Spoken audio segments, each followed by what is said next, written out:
Aló, aló. Muy bien. Bueno, muy buenos días. Me alegra mucho verlos el día de hoy. Y les invito a abrir en la palabra de Dios, en sus copias de la Biblia, el capítulo 3 del libro de Gálatas, la última parte de este capítulo 3. Estamos en la serie El Evangelio y nada más, una serie apoyada en el libro que escribió Pablo a la iglesia o las iglesias en el sector de Galacia, lo que hoy en día es Turquía, inspirado por el Espíritu Santo, una preciosa defensa de lo que es el Evangelio que termina siendo una instrucción fundamental para nosotros. Notarán en el texto de hoy, Gálatas capítulo 3, verso 26, y leeremos hasta el capítulo 4, verso 7, que el tema es bastante claro: la adopción, el hecho de que en el cristianismo creemos y predicamos un asunto absolutamente revolucionario, y es que nosotros somos hechos hijos de Dios. Y vamos a leer entonces allí en la palabra, en Gálatas capítulo 3, verso 26. Miren cómo empieza hermoso este texto, ya anunciándonos la verdad central de nuestro pasaje. Todos ustedes son, ¿qué? Hijos de Dios, mediante la fe en Cristo Jesús. Porque todos los que han sido bautizados en Cristo se han revestido de Cristo. Ya no hay judío ni griego, esclavo ni libre, hombre ni mujer, sino que todos ustedes son uno solo en Cristo Jesús. Y si ustedes pertenecen a Cristo, son la descendencia de Abraham y herederos según la promesa. En otras palabras, mientras el heredero es menor de edad, en nada se diferencia de un esclavo, a pesar de ser dueño de todo. Al contrario, está bajo el cuidado de tutores y administradores hasta la fecha fijada por su padre. Así también nosotros, cuando éramos menores, estábamos esclavizados por los principios de este mundo. Pero, cuando se cumplió el plazo, Dios envió a su Hijo, nacido de una mujer, nacido bajo la ley, para rescatar a los que estaban bajo la ley, a fin de que fuéramos adoptados como hijos. Ustedes ya son hijos. Dios ha enviado a nuestros corazones el Espíritu de su Hijo, que clama: Abba, Padre. Así que ya no eres esclavo, sino hijo.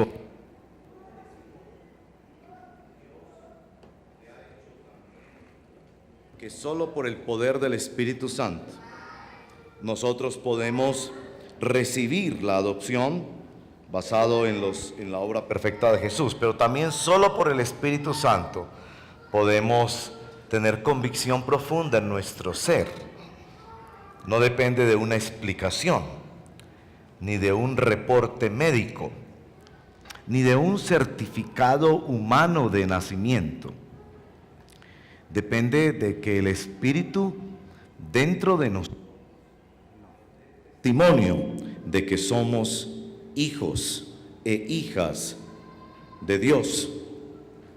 Ven, Espíritu Santo, te pedimos, y da el testimonio que solo tú puedes dar.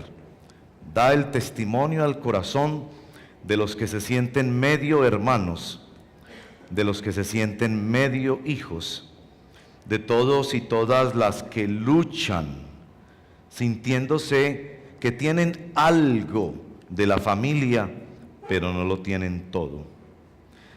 Que tienen algo de padre y madre, pero no lo tienen todo. Pido que el Espíritu Santo sea quien testifique esta mañana, que no sean las palabras de este siervo tan imperfectas, sino las palabras del Espíritu, que penetran hasta partir el alma y que se dirigen a lo más profundo de nuestro corazón, de nuestro deseo, de nuestra motivación. Lo pedimos en el nombre de Jesús. Amén. Bien, en la epístola de Gálatas hay una gran discusión. Es, de hecho, la discusión histórica de toda religión o de toda espiritualidad. ¿Cómo nos acercamos a Dios? Si Dios existe, ¿cómo establecemos una relación con Él? Pablo había empezado la iglesia de los Gálatas, pero después de un tiempo de ausencia de este gran apóstol, la iglesia empezó a creer y a escuchar a otros maestros y a pensar como se piensa en el modo default, en el modo por defecto de la mente humana. Y es que podemos tener una relación con Dios basado en nuestros propios esfuerzos. Es decir, tanto bien que me manejo, tantas cosas morales o religiosas que haga, me permiten acceso a tener una relación con Dios. Pablo se enojó sobremanera sobre ese asunto porque eso era una tergiversación del Evangelio. Es una tergiversación del Evangelio. Por eso, con frecuencia, los predicadores cristianos decimos que el cristianismo no es una religión. Porque el cristianismo no está basado en los esfuerzos humanos, en cumplir ciertas leyes morales o ceremoniales religiosas para tener acceso a una relación con Dios. Y Pablo va a presentar esta mañana en nuestro texto un argumento que tiene un peso descomunal. El argumento de Pablo es extraordinario. Usted no es ciudadano de un país porque obedezca las leyes de ese país. Usted puede ir a un país que usted admira mucho y obedecer todas las leyes al pie de la letra. Es más, obedecerlas aún mejor que los ciudadanos de ese país. Y eso no le da derecho a ser ciudadano de ese país. Usted no puede ir a decir, vea, deme la ciudadanía porque yo he respetado todas las leyes de tránsito, he pagado impuestos y he hecho todo lo que sé. Le van a decir, no. Para usted ser ciudadano de este país tiene que nacer en este país. La religión nos dice, si usted hace esto y hace lo otro, y hace lo otro, y hace lo otro, usted va a ser ciudadano del reino de Dios, y no es así. Hay que nacer, Jesús le dijo a Nicodemo. Tienes que nacer de nuevo. Y uno tampoco es hijo por obedecer a un señor que anda por ahí o a una señora que anda por ahí. Entonces ya le dice que haga esto, o ese señor le dice que haga lo otro, y entonces usted puede decir, no, entonces yo ya soy su hijo porque le obedecí todo lo que usted... No. No es así. Pablo nos va a decir que es porque somos adoptados como hijos de Dios. No sé si han notado hoy en día que hay, gracias a la tecnología y a los medios, mucho este asunto de que muchachos, especialmente cuando están llegando ya a su vida adulta, empiezan a sentir dudas de que son o no son hijos de esa familia. Y esos departamentos que hacen estudios de ADN han incrementado enormemente las cifras de personas que piden lo que se llama estudio de paternidad. ¿Por qué? Pues tienen la duda venida quizás de que no se parecen físicamente. El papá es mono de ojos azules y él es negrito de ojos oscuros. El papá es alto de 2 metros y él es chiquito y gordito, y al muchacho le entra la duda, a pesar quizás de que sus padres dicen, no te preocupes, ahí están las fotos y todo. Yo prefiero hacerme un estudio de paternidad. Esta mañana les quiero invitar a que cada uno de ustedes se hagan un estudio de paternidad. Ese asunto es muy importante. Realmente, de ese asunto depende la paz de nuestro corazón. Por muchas razones. Algunos de ustedes, yo diría la mayoría de nosotros, luchamos con el asunto de que nuestros padres, por buenos que hayan sido, no nos dieron todo, ¿verdad? Por buenos que hayan sido. Cuanto más en aquellos casos donde eran padres presentes pero ausentes emocionalmente. Cuanto más en aquellos casos donde eran inexistentes. Cuanto más en aquellos casos donde eran violentos y maltratadores. Comparto esto con la sospecha de que muchos de ustedes no han recibido a Dios como papá. Lo han recibido como un hacedor de milagros. Y para eso Dios es experto, porque Dios es generosísimo haciendo milagros. Generosísimo haciendo milagros. Es quizás te relacionas con Él como una inmensa máquina que hace milagros, y tú corres a Él y en su infinita generosidad nos recoge y nos socorre en nuestras necesidades. Es posible que te relaciones con Dios como el decano de una facultad de sabiduría que te ha entregado los dichos y las enseñanzas más sabias que podrías encontrar en ninguna parte. Y para eso Dios es inmensamente sabio. Entonces Dios es una máquina de sabiduría a quien acudes para aprender cómo educar tus hijos, cómo manejar tu empresa, cómo desarrollar tus relaciones personales. Y todo eso es cierto y es bueno. Pero comparto lo que voy a compartir con la sospecha de que muchos de ustedes no han recibido a Dios como papá.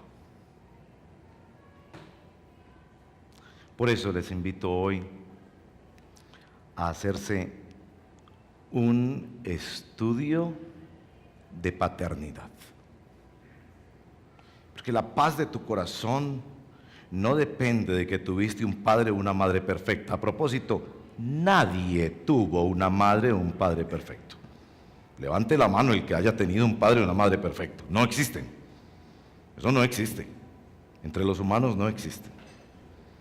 La paz de tu corazón no depende de eso. La seguridad de tu futuro, la superación de tus adicciones, el poder para cambiar y avanzar en la vida, el gozo de tu corazón no depende de que tengas un padre perfecto en este mundo y te deje la herencia más abultada para decir, ya estoy tranquilo. No, no funciona así. De hecho, los hijos de los ricos viven más depresión y más ansiedad. Porque encima no solo les toca manejar todo eso, sino tener el miedo de que lo pierdan y de no ser mejor que sus padres. No es por ahí. El Evangelio, nos va a decir San Pablo hoy, no nos entrega un conjunto de leyes para que cumplamos esas leyes y así nos ganemos el favor de Dios. El Evangelio nos declara huérfanos que buscamos en las basuras de este mundo el Padre verdadero, pero el Evangelio nos pone en contacto con el Padre verdadero y nos da la adopción. Así que bienvenidos al estudio de paternidad. Este estudio de paternidad tiene 3 componentes. El primer componente o factor, usted lo encontrará en los primeros versos, pero en particular en el verso 27. ¿Quieres saber si eres hijo? ¿Quieres saber si tienes el ADN del Padre Celestial? Verso 27, esta es la palabra, que son solo 3 palabritas hoy también. Esta es la palabra: revestido. Revestido. La usa en el verso 27 como sinónimo de bautizado. Bautizado es bañado. Bañado en Cristo. Revestido de Cristo. Como esos objetos que pueden ser de barro, pero están bañados en oro. La primera prueba de la adopción es que estamos revestidos de Cristo, bañados en Cristo. Ese asunto de revestidos es una expresión bastante bella, ¿no? Los que estudian diseño, si hay alguna persona en el auditorio o nos escuche estudiar diseño, pues debo informarle que el primer diseñador de vestuario fue el Señor. En Génesis capítulo 3, cuando nuestros primeros padres pecaron y abrieron ese hueco para la humanidad, que significa la tendencia humana al pecado, ellos se esconden de Dios. Y cuando Dios viene a buscarlos, ¿por qué se escondieron? Porque estábamos desnudos, dicen ellos, en medio de su vergüenza y de su culpa. Y ahí viene el diseñador divino y les hace túnicas de pieles. El Señor es el primero que diseña un vestido. Les hace túnicas de pieles. Los estudiosos acercan esta expresión protoevangelio a esta expresión y a la otra de que un descendiente de la mujer destruirá el poder de la serpiente. Pero este protoevangelio es que Dios mata a un animal para poder proveer cobertura para la vergüenza de quienes se escondían de Dios. Y ahí se ve ya un primer movimiento del evangelio mostrándonos que tenemos que ser cubiertos por otra persona. Bueno, el tema del vestuario es un tema bíblico muy bello, entre otras cosas. ¿Se acuerdan, por ejemplo, que el libro de Génesis, a propósito, termina con la historia de un joven que su papá le dio una túnica? La túnica representaba favoritismo, privilegio. O recordarán que en el Evangelio de Lucas, capítulo 15, el hijo pródigo que llega oliendo a cerdo y que usa esta frase: Padre, no soy digno. El papá no solo corre a abrazarlo y a comérselo a besos, sino que manda traer la mejor túnica que hay en casa para cubrirlo.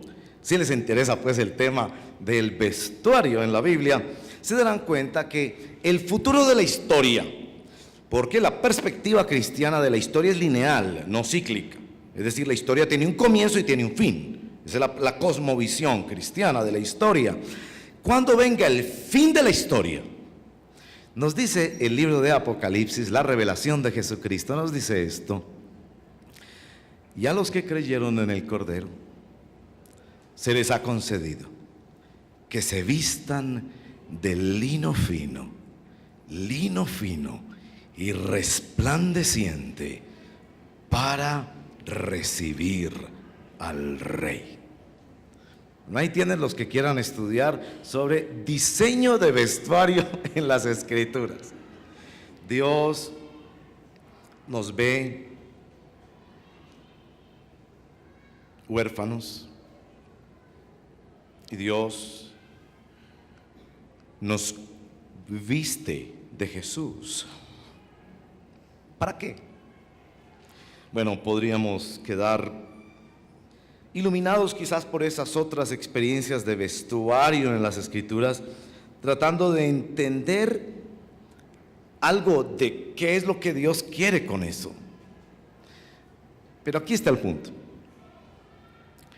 Lo que Dios más quiere al vestirnos de Jesucristo es que nos veamos a nosotros mismos como Él nos ve.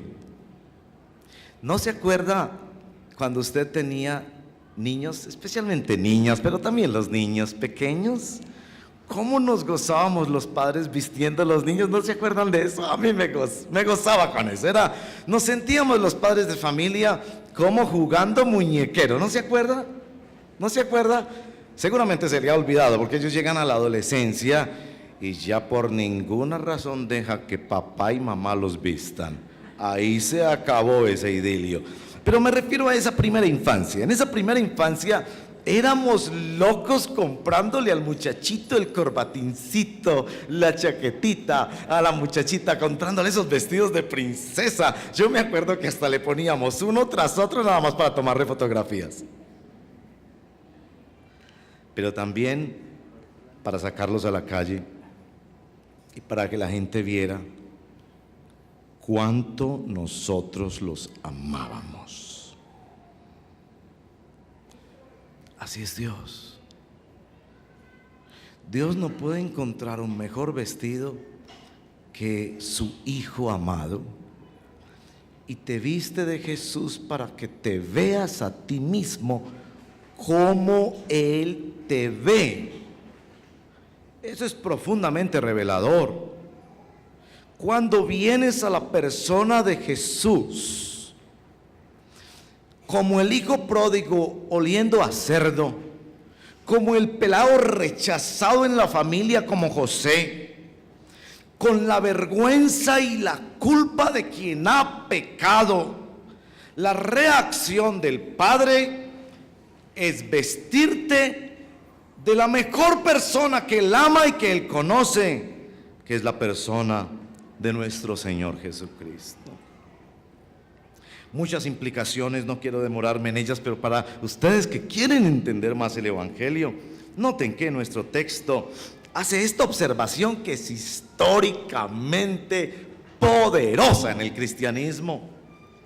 Ya no hay judío ni griego, esclavo ni libre, hombre ni mujer. Esto sentó las bases para la revolución en la cultura occidental, porque en la cultura en la que Pablo comunica esto, estas diferencias, judío, griego, esclavo, libre, hombre y mujer, eran fundamentales en esa cultura.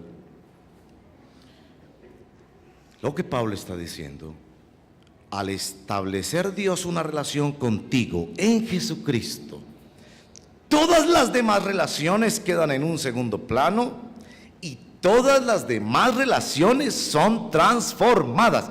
Son las pequeñas comunidades cristianas alrededor del Mediterráneo en el siglo I, las primeras comunidades cristianas, escuche esto, en la historia humana. Es la primera vez que se sientan personas con estas diferencias tan marcadas. Diferencias de raza o de cultura, judíos o griegos, diferencias de estatus social, esclavo, el punto más bajo en la sociedad, libre, que era la ciudadanía romana, y diferencias de género. Todas son quebradas totalmente por el Evangelio. ¿En virtud de qué? En virtud de que Dios ha establecido con todos y cada uno de ellos una relación personal que lo llaman la adopción. La adopción. Nos dice el verso 29 que al ser revestidos de Cristo ya no nos pertenecemos a nosotros mismos, sino a Cristo. Esto es fundamental en la ceremonia del bautismo. La ceremonia de bautismo es un acto de pasar las escrituras de tu vida a título del Señor Jesucristo. ¿No se acuerdan cuando uno estaba chiquito que a uno le preguntaban, ¿y usted de quién es? ¿Y usted de quién es? Y uno respondía, de mi papá y mi mamá. Bueno, ¿y quién es su papá y su mamá? No importaba ni siquiera el nombre de ese muchachito, tan solo que dijera a quién le pertenecía. Creyentes en el Señor Jesucristo, tú eres hijo de Dios, hija de Dios. Dios te ve a ti y te quiere sacar a la calle vestida del mejor vestido que hay en el mundo, que es la persona, el carácter, la obra de nuestro Señor Jesucristo. Como por razones de memoria nos gustan mucho las enseñanzas que tienen solo 3 palabritas y que todas esas palabritas empiezan con la misma letra, noten que en el verso 5 del capítulo 4 nos entrega el otro elemento probatorio de nuestra identidad y de nuestra condición de hijos adoptados. Capítulo 4, verso 5. ¿La tienen? ¿Cuál es la palabra? Empieza por R. Rescatados, revestidos y rescatados.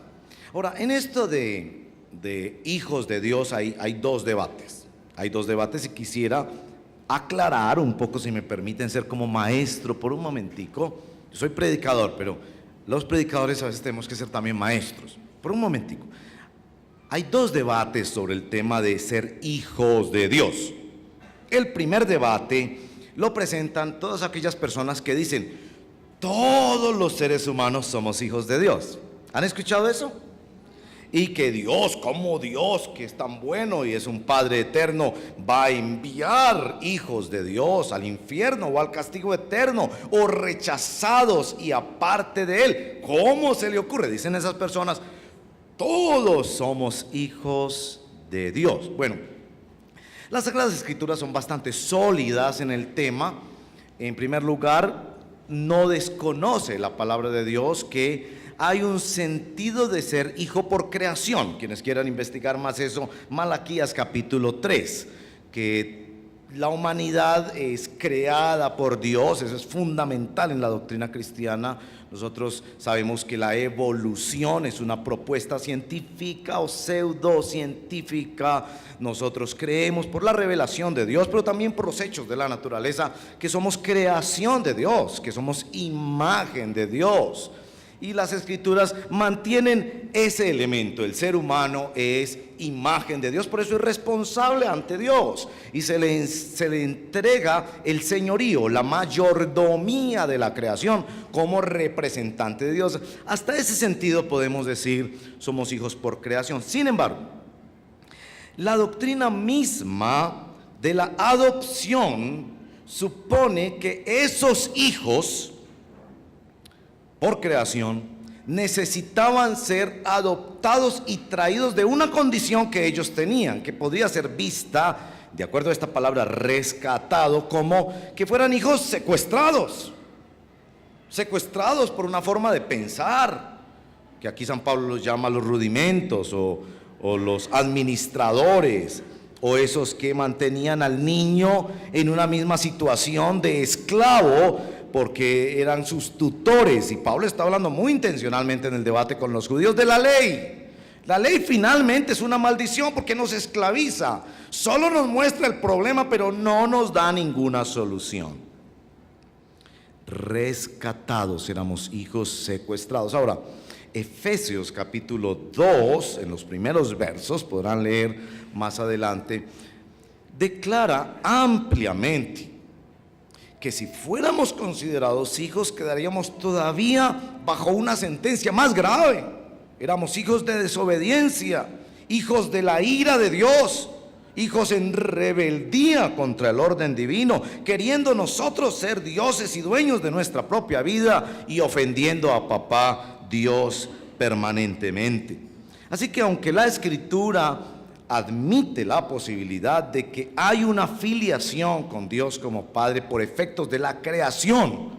La Biblia establece también que eso precisamente pone al hombre en una condición de responsabilidad, de culpabilidad, necesitando un rescate. Hasta ahí el primer debate. Les decía que soy como maestro de escuela bíblica que está explicando unas cosas que hay en los debates de la teología contemporánea. Segundo debate: ¿por qué Pablo no usa la expresión hijas de Dios?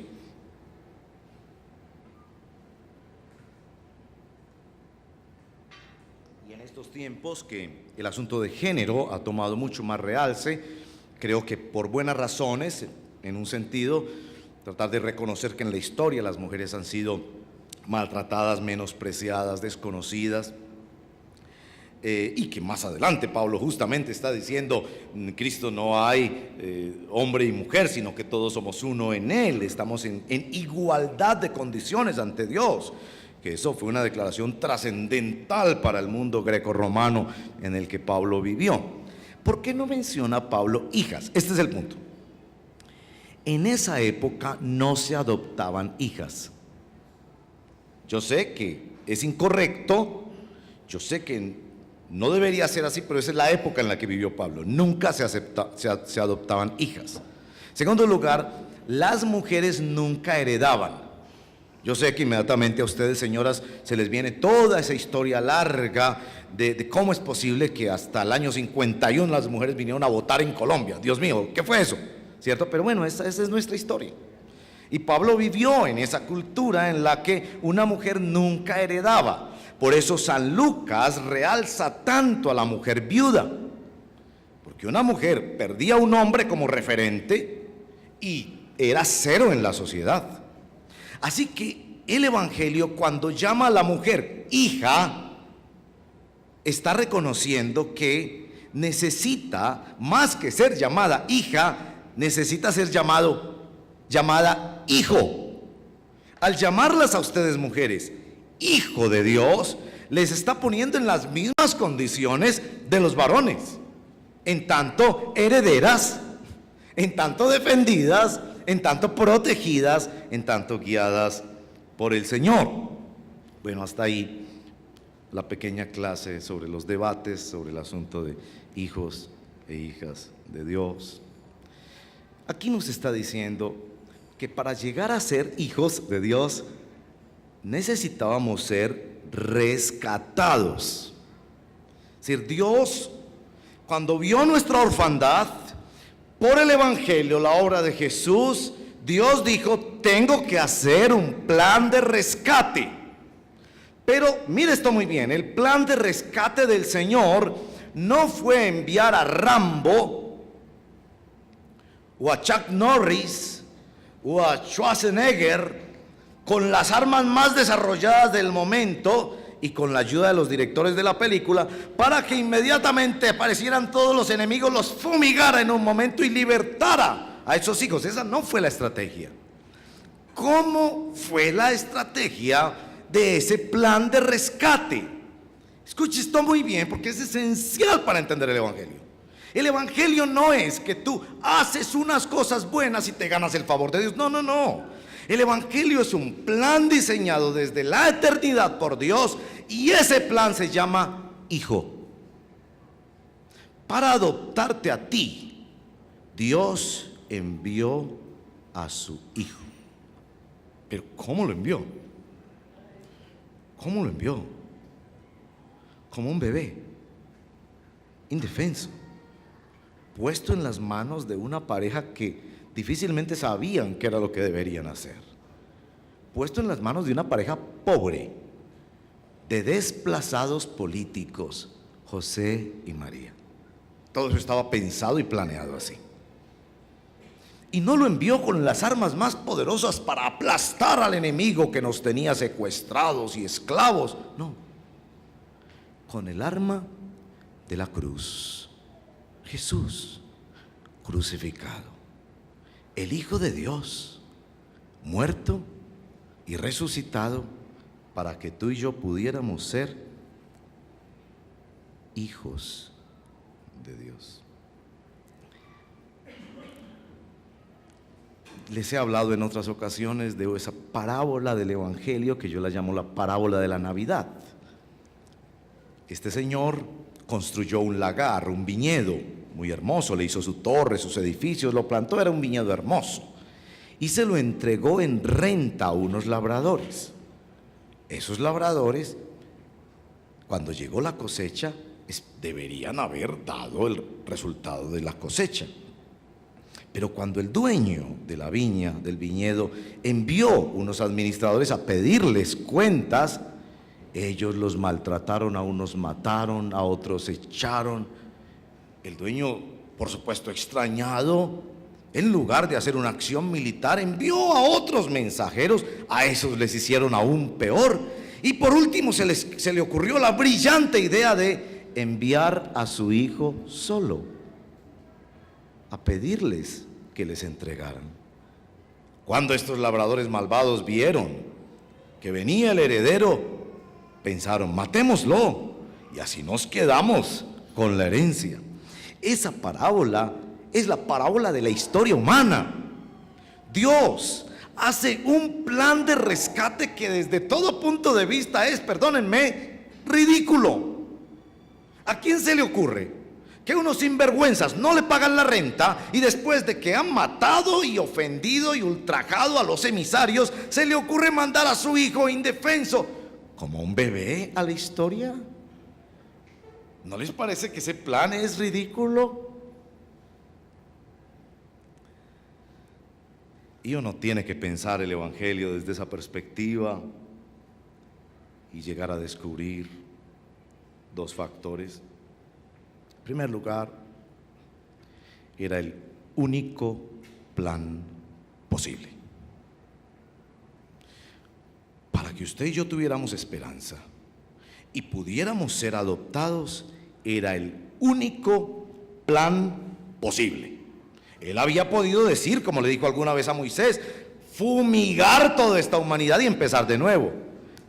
Pero él decidió no hacerlo así.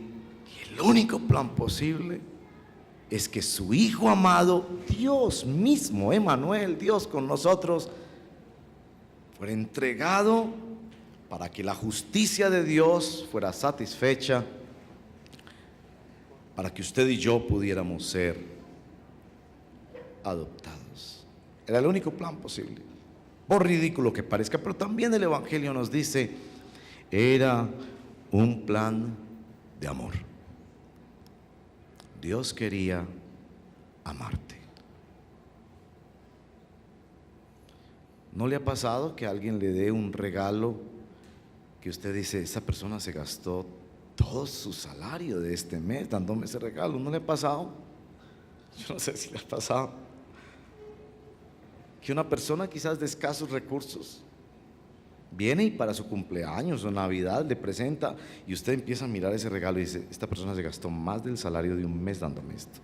Casi que uno dice, yo no puedo recibir eso. No, yo, gracias por la intención, pero yo no puedo recibir eso. ¿Cómo es que me das eso? Por favor, yo no puedo recibirte eso. Es decir, yo tengo más que tú y tú vienes a dar. No me des eso. ¿Y cómo somos desarmados cuando esa persona nos dice, yo lo hice porque te amo? Es un plan de amor, pero es un plan que también muestra nuestra profunda necesidad. De acuerdo al Evangelio, usted y yo necesitábamos tanto, estábamos tan pobres, tan perdidos, tan lejos de Dios, que ese era el costo, ese era el plan de rescate. Hasta ahora hemos mirado dos factores de la prueba de paternidad. ¿Se acuerdan de la primera palabra? Revestidos. Dios me ve como si estuviera viendo a Cristo. Eso es un universo de pensamientos, de devoción, de adoración que El Espíritu debe hacer caber en el corazón del creyente año tras año, día tras día, hora tras hora. Dios me ve a mí como a Jesús. La segunda palabra, eso es así, porque Él hizo una obra histórica de rescate por mí. Él me rescató. Ahora, la tercera palabra de hoy, revestidos, rescatados. Capítulo 4, verso 6. Ustedes ya son hijos. Dios ha enviado. Y esta es la palabra por R. Somos receptores del Espíritu Santo. Se nos ha puesto adentro la clave para acceder a la banda ancha, a la señal Wi-Fi, a la conexión con Dios. Somos receptores del Espíritu Santo, porque lo que Dios tenía que hacer para adoptarnos no era solo en nuestro exterior, en la historia humana, venir y crucificar su propio Hijo para pagar por nuestros pecados.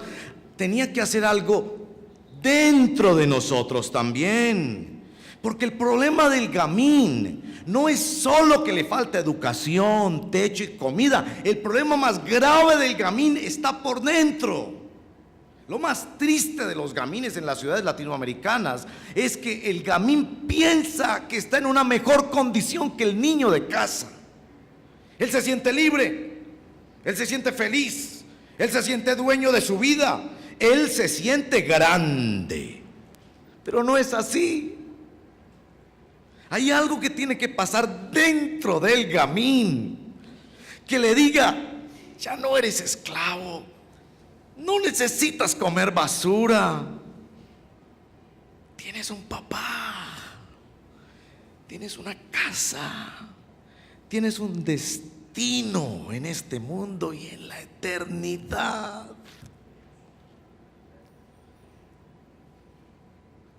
Perdonen si los ofendo, pero es verdad.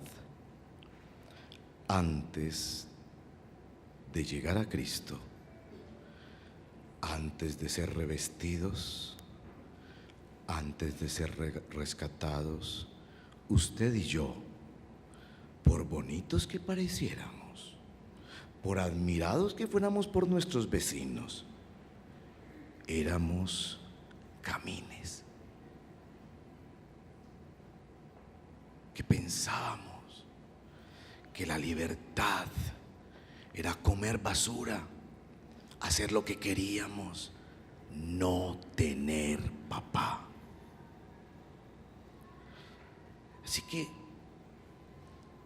la prueba de paternidad explora lo que pasa adentro del adoptado. Y miren qué belleza lo que pasa dentro del adoptado. Ustedes ya son hijos. Dios ha enviado a nuestros corazones el Espíritu de su Hijo. ¿Qué hace ese Espíritu? Clama. Esa palabra es muy importante. En griego es una palabra que no es elegante. Es realmente la palabra que usa mi hija cuando en la medianoche yo me acuesto y yo estoy escuchando qué pasa en la casa, y si escucho que algo pasó con mis hijos, a mí me abro la puerta y digo: ¿estás bien? ¿Estás bien? Pero en un par de ocasiones he escuchado un grito: ¡papá! Y yo en un instante, que es la fracción más reducida del tiempo, en un instante estoy en ese cuarto. ¿Qué te pasó? No, se metió una cucaracha. Y ustedes pueden ver mi cara cuando le digo, una cucaracha. Pensé que había entrado Osama Bin Laden a este cuarto y ya venía listo para hacer lo que fuera necesario. Ese grito, papá, eso es lo que este texto quiere decir con la palabra clama. Se le pone adentro, no es un hijo perfecto, pero se le pone adentro un switch, un botón que se dispara inmediatamente. Ahora, es la misma palabra, para que ustedes que quieren estudiar más la Biblia, es la misma palabra que se refiere en algunos textos bíblicos a la oración. La oración es eso. Yo no oro porque es que es muy elegante orar. Yo no oro porque es que orar es decir frases como tan bonitas, como si se llenara el ambiente de música instrumental. Ay, que ore fulano de tal, que ora tan... No, la oración es un acto profundamente desesperado de un gamín que ha sido adoptado.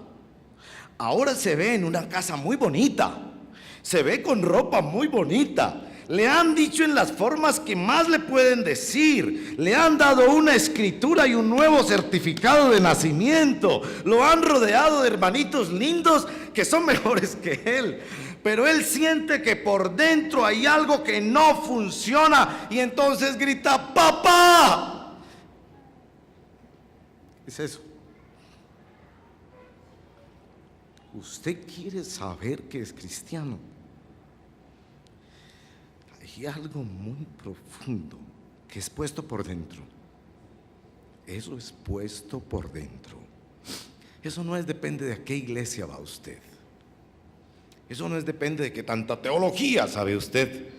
Eso no depende de que tan bien se maneja usted. Es una cosa profunda del Espíritu. En el capítulo 8 de Romanos, Pablo lo pone en este sentido. El Espíritu da testimonio a nuestro espíritu de que somos hijos de Dios. Si quieren el asunto para enredarlos más, los cristianos tenemos por dentro dos espíritus.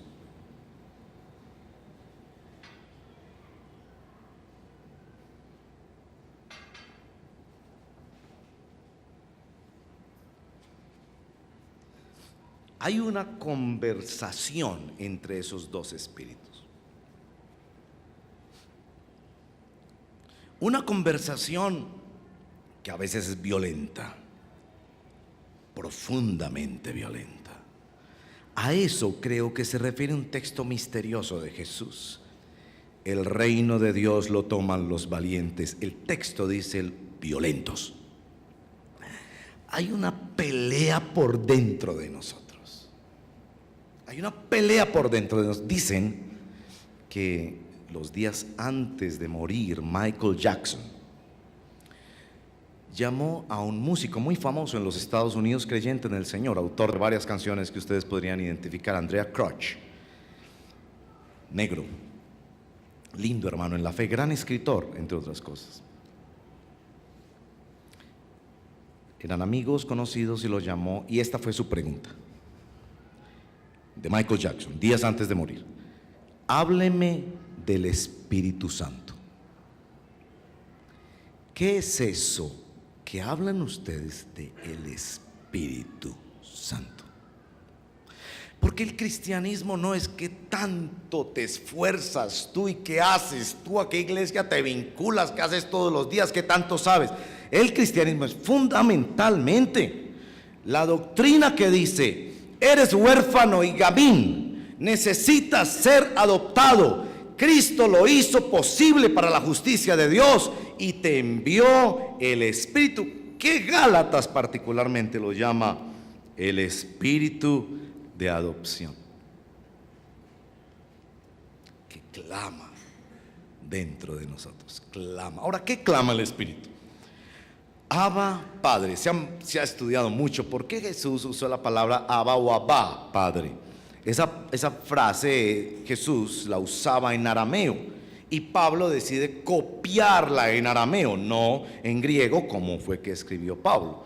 La pone en arameo. Abba es papi o papá en arameo. ¿Por qué lo usa en arameo? Y creo que la mejor explicación es esta. Lo usa en arameo para que fuera exactamente la misma palabra que salía de los labios de Jesús para comunicarse con su Padre. Es decir, nosotros entramos en el lenguaje de la Santísima Trinidad y por el Espíritu decimos las mismas palabras que Jesús le dice a Papá Dios, Abba. Eso es una cosa enorme que escapa a nuestra capacidad de análisis. Hay un testimonio interno para el adoptado, el ahora nuevo Hijo de Dios.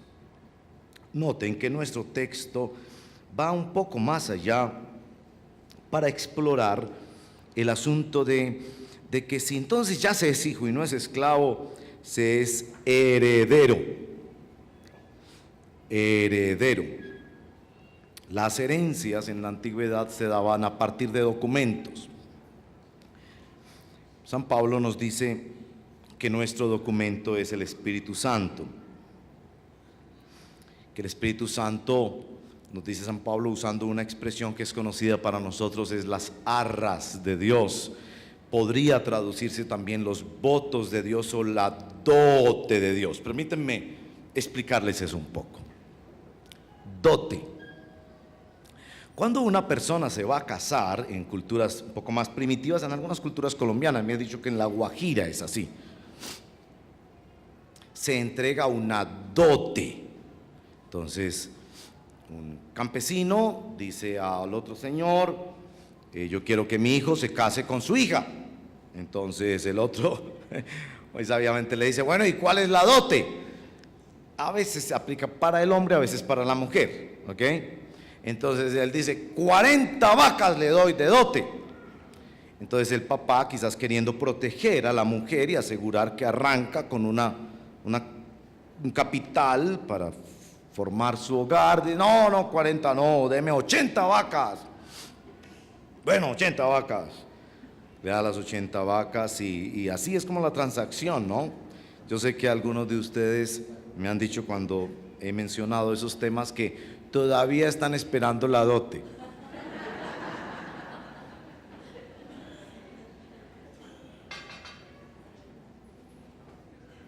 La dote opera algo así como un anticipo.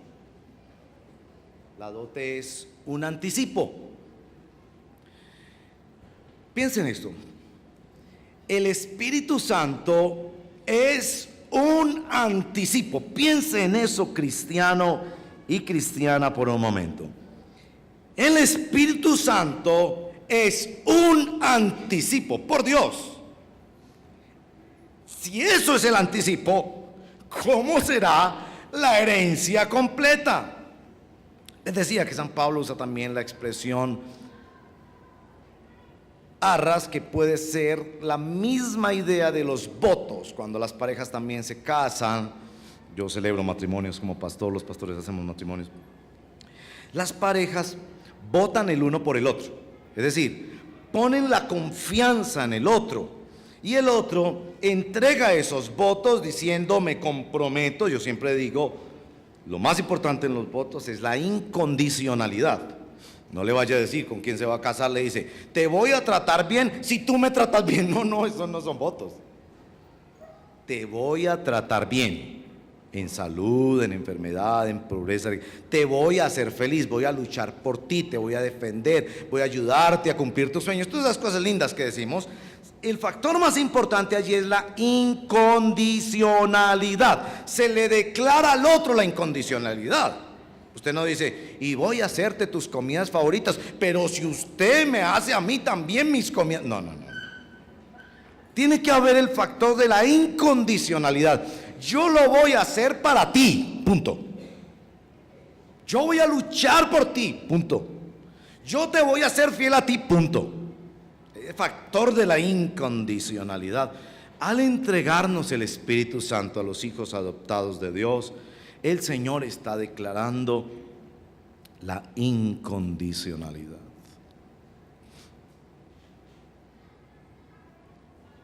Este Señor, inmensamente rico,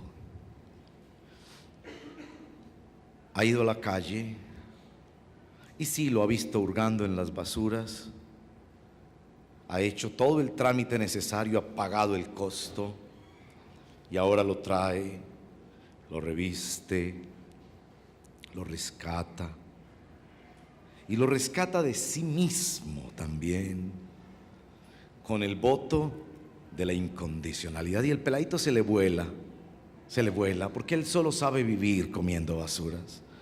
Él no sabe ser hijo, él solo sabe ser huérfano, como usted y yo. Pero el papá vuelve y lo busca. Le dice que lo que yo te prometí dura por toda esta vida y por toda la eternidad.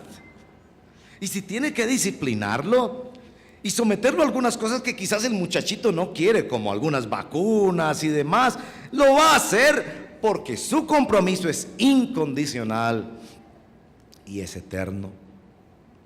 San Pablo nos dice que el Espíritu Santo son también esas arras. Los hombres usamos nuestras argollas, bueno, las mujeres también, de matrimonio, para decir: cuando veas esa argolla, recuerda que yo te amo y voy a luchar por ti. Ahora, yo sé que ustedes escuchan eso y dicen: ay, cuántos hombres dijeron eso, pero yo sé, tienen razón, hay mucha infidelidad y muchas cosas horribles. Les adiviné el pensamiento, yo sé que están pensando eso. Pero es que no te estás casando con un hombre, no estás siendo adoptado por un padre humano que se cansa, estás siendo adoptado por el Rey de Reyes y el Señor de Señores. Estaba leyendo sobre los huérfanos, la mentalidad de los huérfanos, y precisamente en el testimonio uno de los huérfanos decía esto: lo más importante para un huérfano no es su papá y su mamá. Lo más importante para un huérfano son cosas. Era una chica que fue huérfana y fue adoptada posteriormente. Y se dice: la mente del huérfano está tan trastocada que él piensa que lo más importante en la vida es tener plata y cosas y ser su propio papá.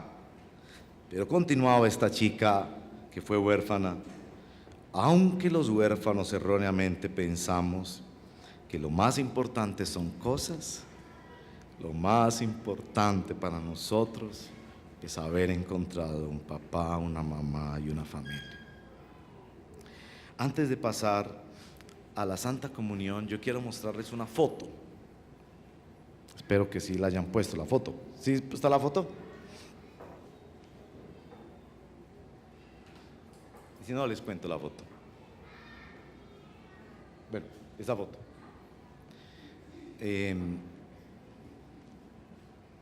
Esa foto, el niño que está en el lado izquierdo de ustedes es mi papá.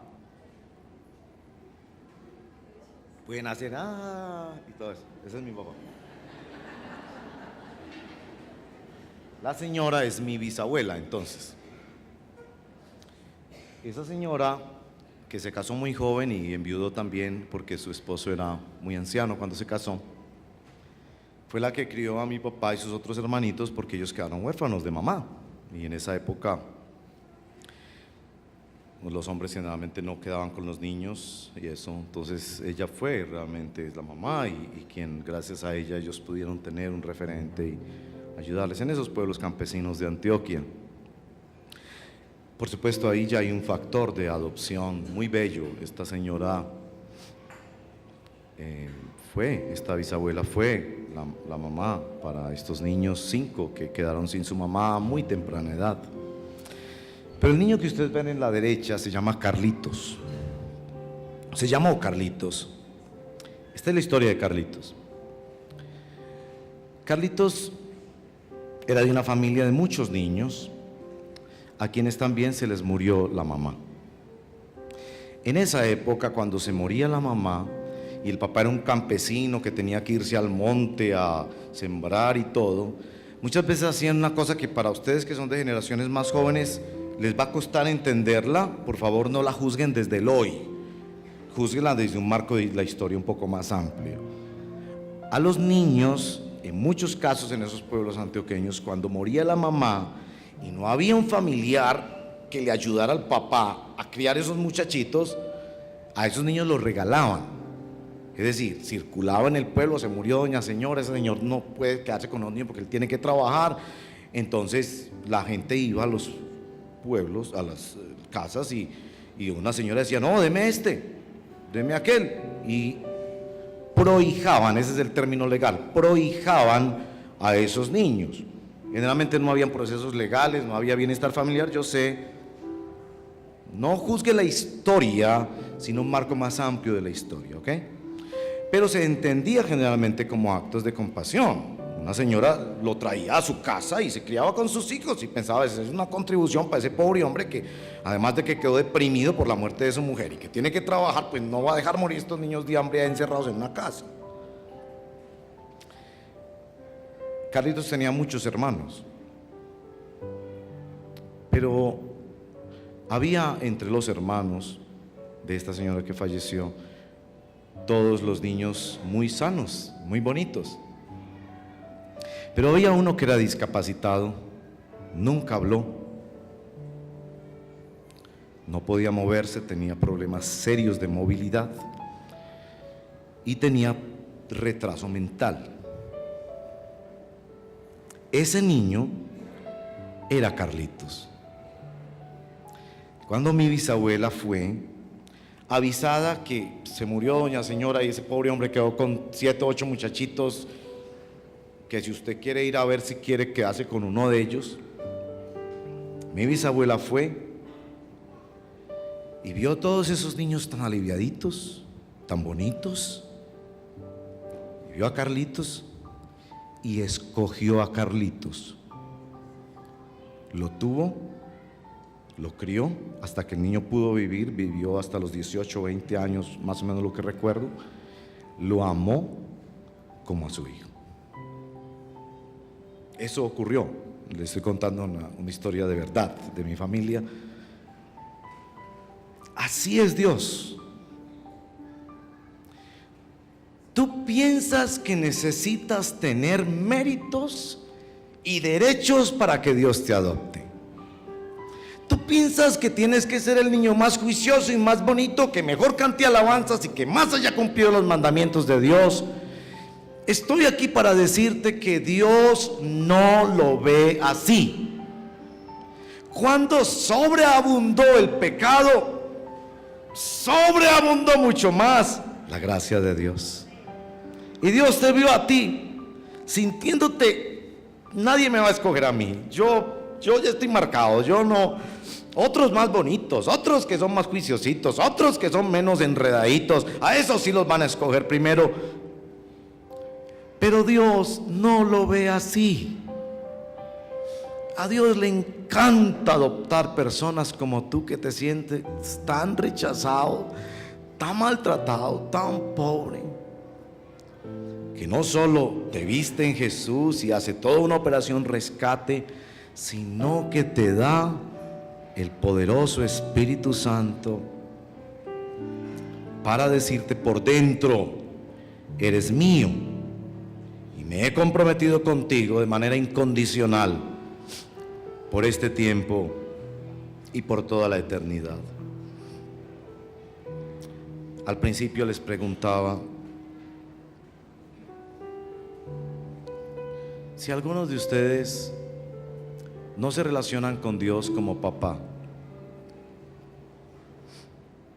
y quizás tienen cosas que les estorban para eso, porque la imagen y la sola palabra papá era una cosa complicadísima en su formación. Aquellos que fueron maltratados o que nunca vieron una figura, o que ese padre estaba ahí pero era mejor aún que si ni estuviera ahí.